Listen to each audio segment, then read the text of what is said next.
ईश्वरो गुरुरात्मेति मूर्तिभेदविभागिने व्योमवद्व्याप्तदेहाय दक्षिणामूर्तये नमः। अथ श्री शंकरभगवत्पादाचार्यकृत दक्षिणामूर्तिस्तोत्रम्। विश्वं दर्पणदृश्यमाननगरी तुल्यं निजान्तर्गतं पश्यन्नात्मनि मायया बहिरिवोद्भूतं यथा निद्रया यः साक्षात् कुरुते प्रबोधसमये स्वात्मानमेवाद्वयं तस्मै श्रीगुरुमूर्तये नम इदं श्रीदक्षिणामूर्तये। बीजस्यान्तरिवाङ्कुरो जगदिदं प्राङ्निर्विकल्पं पुनः मायाकल्पितदेशकालकलना वैचित्र्यचित्रीकृतं मायावीव विजृम्भयत्यपि महायोगीव यस्वेच्छया तस्मै श्रीगुरुमूर्तये नम इदं श्रीदक्षिणामूर्तये।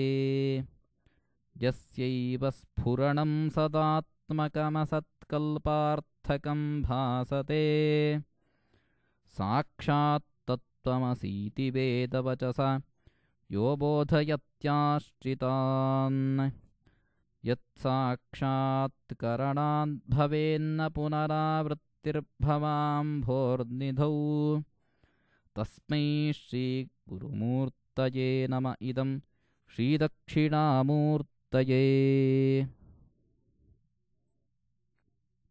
नानाच्छिद्रघटोदरस्थितमहादीपप्रभाभास्वरं ज्ञानं यस्य तु चक्षुरादिकरणद्वारा बहिः स्पन्दते जानामीति तमेव भान्तमनुभात्येतत्समस्तं जगत् तस्मै श्रीगुरुमूर्तये नम इदं श्रीदक्षिणामूर्तये।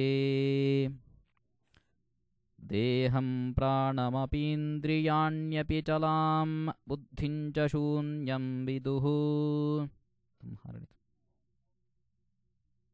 स्त्रीबालान्धजडोपमास्त्वहमिति भ्रान्त्या भृशं वादिनः मायाशक्तिविलासकल्पितमहाव्यामोहसंहारिणे तस्मै श्रीगुरुमूर्तये नम इदं श्रीदक्षिणामूर्तये।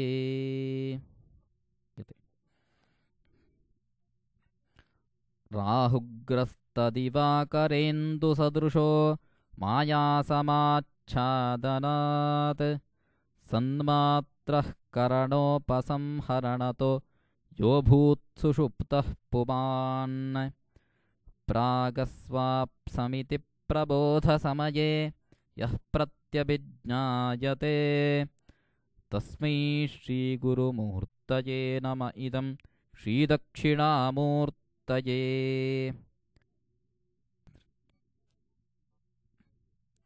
बाल्यादिष्वपि जागृदादिषु तथा सर्वास्वस्थास्वपि व्यावृत्तास्वनुवर्तमानमहमित्यन्तं स्फुरन्तः सदा स्वात्मानं प्रकटीकरोति भजतां यो मुद्रया भद्रया तस्मै श्रीगुरुमूर्तये नम इदं श्रीदक्षिणामूर्तये।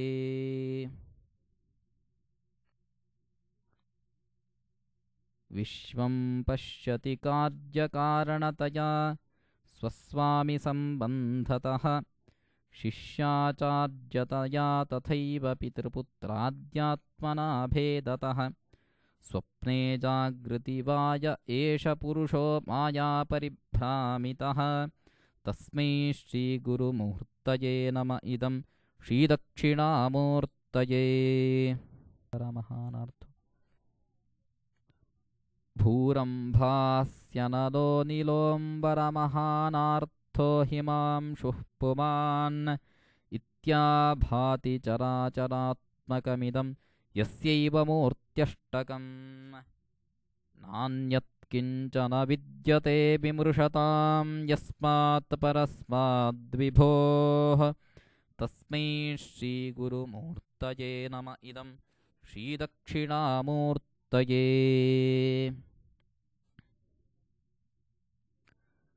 सर्वात्मत्वमिति स्फुटीकृतमिदं यस्मादमुष्मिंस्तवे तेनास्य श्रवणात् तदर्थमननाध्यानाच्च सङ्कीर्तनात् सर्वात्मत्वमहाविभूतिसहितं स्यादीश्वरत्वं स्वतः सिद्ध्येतत् पुनरष्टधा परिणतं चैश्वर्यमव्याहतम्।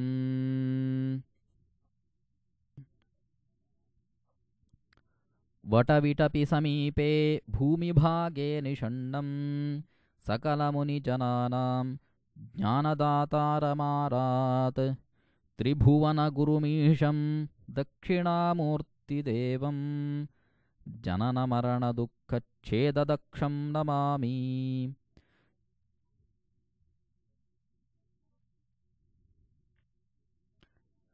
चित्रं वटतरोर्मूले वृद्धाः शिष्या गुरुर्युवा गुरोस्तु मौनव्याख्यानं शिष्यास्तु छिन्नसंशयाः।